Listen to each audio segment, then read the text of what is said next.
Tópico: a verdadeira natureza do espaço e do tempo. Pense agora no seguinte: se não existisse nada, só o silêncio, ele não teria nenhum significado, porque você nem ia saber o que era aquilo. Só quando o som apareceu é que o silêncio passou a ter um sentido.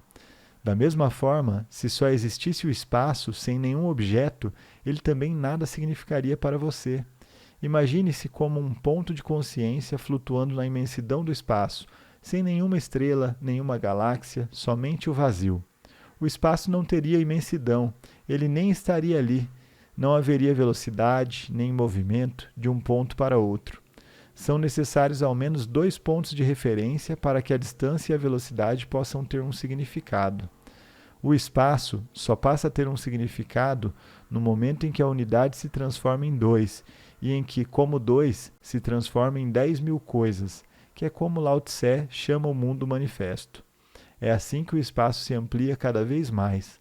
Portanto, o mundo e o espaço surgem no mesmo momento. Nada poderia ser sem que houvesse o espaço, ainda que o espaço não seja nada.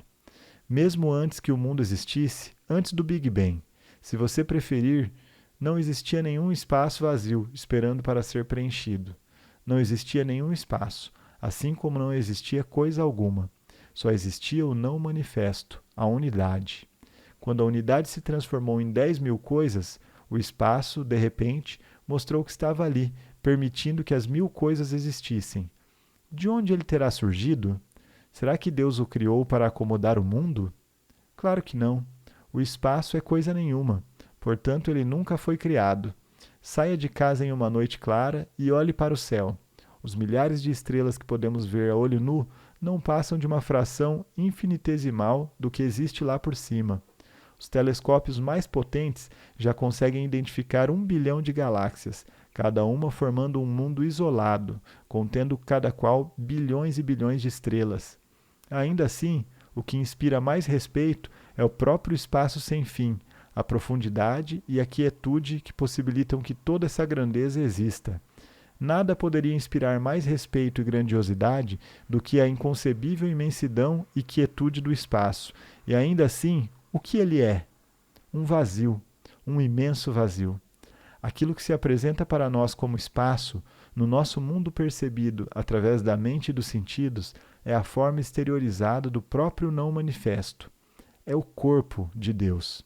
E o grande milagre é que essa quietude e imensidão que permitem ao universo ser não estão apenas lá no espaço, estão também dentro de nós.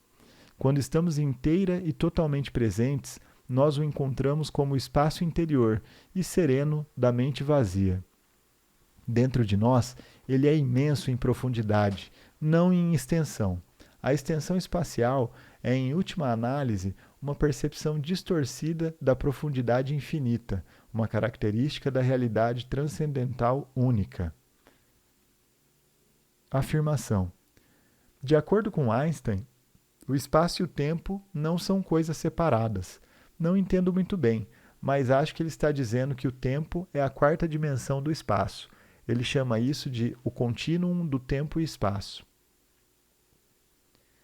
Sim, o espaço e o tempo que percebemos são, em essência, uma ilusão, mas contêm um cerne de verdade.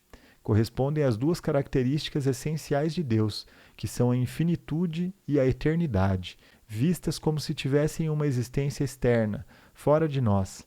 Dentro de nós, o espaço e o tempo possuem um equivalente que nos revela não só a verdadeira natureza de cada um deles, como também a de cada um de nós. Enquanto o espaço corresponde à quietude, a infinitamente profunda região da mente vazia, o tempo tem o seu equivalente interno na presença, na percepção do eterno agora. Lembre-se de que não há diferença entre os dois. Quando o espaço e o tempo são percebidos em nosso interior, como o não manifesto, mente vazia e presença, o espaço exterior e o tempo continuam a existir para nós, mas perdem a importância. O mundo também continua a existir para nós, mas não nos impõe mais restrições. Portanto, o objetivo final do mundo não está dentro do mundo, mas na transcendência do mundo. Assim como nós não teríamos consciência do espaço se não houvesse objetos no espaço, o mundo é necessário para que o não manifesto seja percebido. Talvez você tenha ouvido o ensinamento budista: se não houvesse ilusão, não haveria iluminação. É através do mundo e, em última instância, através de você, que o não manifesto é reconhecido. Estamos aqui para tornar possível que o propósito divino do universo se revele. Veja só como você é importante. Tópico: a morte consciente. Além do sono sem sonhos, de que já tratei, existe mais um portal involuntário. Ele se abre por breves momentos, na hora da nossa morte física. Mesmo que tenhamos perdido todas as outras oportunidades de alcançar a realização espiritual durante a vida, um último portal vai se abrir para nós, imediatamente após o nosso corpo ter morrido. Existem inúmeros relatos de pessoas que descreveram esse portal como uma luz radiante, depois de regressarem do que é comumente conhecido como experiência de quase-morte. Muitas pessoas falam também de uma sensação de serenidade abençoada e de uma paz profunda. Em O Livro Tibetano dos Mortos, ela é descrita como o esplendor luminoso da luz branca do vazio, que seria o nosso verdadeiro eu. Esse portal abre-se apenas por breves segundos, e a menos que você tenha encontrado a dimensão do não manifesto durante a vida, provavelmente o deixará escapar. Muitas pessoas carregam uma grande resistência residual, muito medo, um forte apego à experiência sensorial, uma enorme identificação com o mundo manifesto. Então, quando veem o portal, afastam-se com medo e depois perdem a consciência.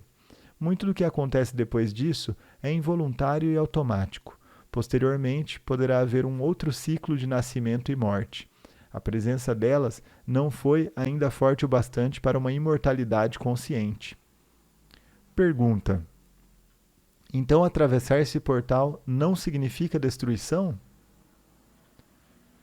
Como em todos os outros portais, a nossa natureza radiante e verdadeira permanece, mas não a personalidade.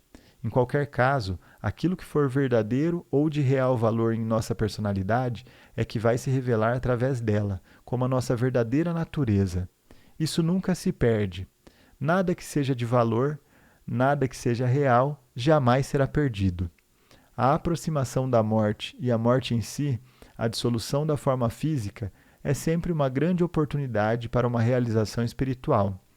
Essa oportunidade é tragicamente perdida na maioria das vezes, visto que vivemos em uma cultura que é quase totalmente ignorante com relação à morte, assim como ignora quase totalmente qualquer coisa que realmente importe.